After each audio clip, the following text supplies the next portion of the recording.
ক্যাকড়া মাসালা নাম শুনলেই যেন মুখে পানি চলে আসে, আর এতটাই সুস্বাদু হয়। আমরা রেস্টুরেন্টে কিভাবে করে এই সুস্বাদু ক্যাকড়া মাসালা করে থাকি আজ আপনাদের সাথে সবকিছু শেয়ার করব। রেসিপিটাও আপনারা একদম পারফেক্ট শিখতে হলে অবশ্যই শেষ পর্যন্ত ভিডিওটা আপনাকে দেখতে হবে। আমার এখানে 6 থেকে 7টার পরিমাণ ক্যাকড়া আছে, আর এই ক্যাকড়াগুলো খুবই সুন্দর করে আমি কেটে নিব। আমার এই ক্যাকড়াগুলো সাগরের ক্যাকড়া।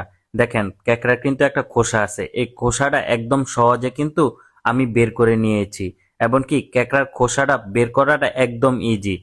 ক্যাকড়ার খোসাটা বের হওয়ার পরে আমি কিন্তু মাঝখান দিয়ে 2 ভাগ করে ক্যাকড়াগুলো কেটে নিয়েছি, এমনকি ভালো করে ওয়াশ করে নিয়েছি। এখন মশলা দিয়ে দিব। ফার্স্টে এখানে দিয়ে দিলাম আদা রসুন পেস্ট, তারপরে দিয়ে দিলাম স্বাদ অনুযায়ী লবণ, এখন দিয়ে দিলাম হোয়াইট পেপার, তারপরে দিয়ে দিলাম অল্প একটু জিরার গুঁড়া, এখন দিয়ে দিলাম অল্প একটু ধনিয়ার গুঁড়া, তারপরে দিয়ে দিলাম অল্প একটু মিক্স মশলা, এখন দিয়ে দিব মরিচের গুঁড়া। মরিচের গুঁড়াটা আপনাদের স্পাইসি অনুযায়ী দিতে পারেন। তারপরে দিয়ে দিলাম হলুদের গুঁড়া, এখন দিয়ে দিলাম অল্প একটু ফিশ সস।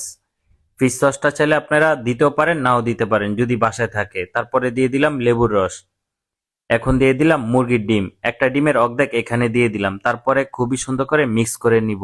আর মিক্স করার সময় অবশ্যই সাবধানে আপনারা মিক্স করবেন, না হলে কিন্তু হাতে গেঁথে যায়। এই ক্যাকড়ার যে মাথাগুলো থাকে এই মাথাগুলো হাতে গেঁথে যাওয়ার সম্ভাবনা থাকে। এখন দিয়ে দিব কর্নফ্লাওয়ার, তারপরে দিয়ে দিলাম অল্প একটু ময়দা, আবারও খুবই ভালো করে মিক্স করে নিচ্ছি। আমি কিন্তু খুবই সাবধানে মিক্স করে নিচ্ছি, যাতে আমার হাতের ভিতরে না গেঁথে যায়, এভাবে করে মিক্স করে নেই। তো মিক্স হয়ে গেলে এখন আমি খুবই সুন্দর করে ফ্রাই করে নিব। আপনারা অবশ্যই ক্যাকড়া মাসালা করলে, ক্যাকড়াটা ফ্রাই করে মাসালা করলে খেতে কিন্তু খুবই লোভনীয় লাগে। আমরা রেস্টুরেন্টে সবসময় ক্যাকড়া মাসালা করার আগে ক্যাকড়াগুলো ফ্রাই করে নেই। চুলার হিটটা হালকা হালকা রেখে খুবই সুন্দর করে আমি ক্যাকড়াগুলো ফ্রাই করে নিচ্ছি। আপনারাও সবসময় চেষ্টা করবেন আমার মতো করে এভাবে ফ্রাই করে নেওয়ার জন্য। অবশ্যই বেশি তেলে আপনারা ক্যাকড়াগুলো ফ্রাই করার চেষ্টা করবেন।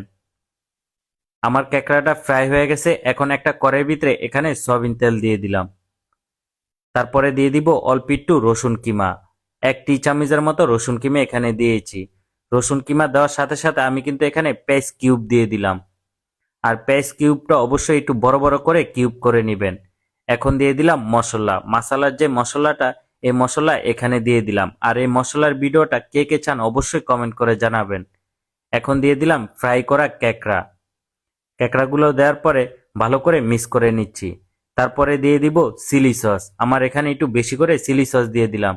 এখন দিয়ে দিলাম স্বাদ অনুযায়ী একদম অল্প করে লবণ, তারপরে দিয়ে দিলাম জিরার গুঁড়া, এখন দিয়ে দিব ধনিয়ার গুঁড়া, তারপরে দিয়ে দিলাম অল্প একটু চিনি, এখন দিয়ে দিব চিকেন পাউডার। চিকেন পাউডারটা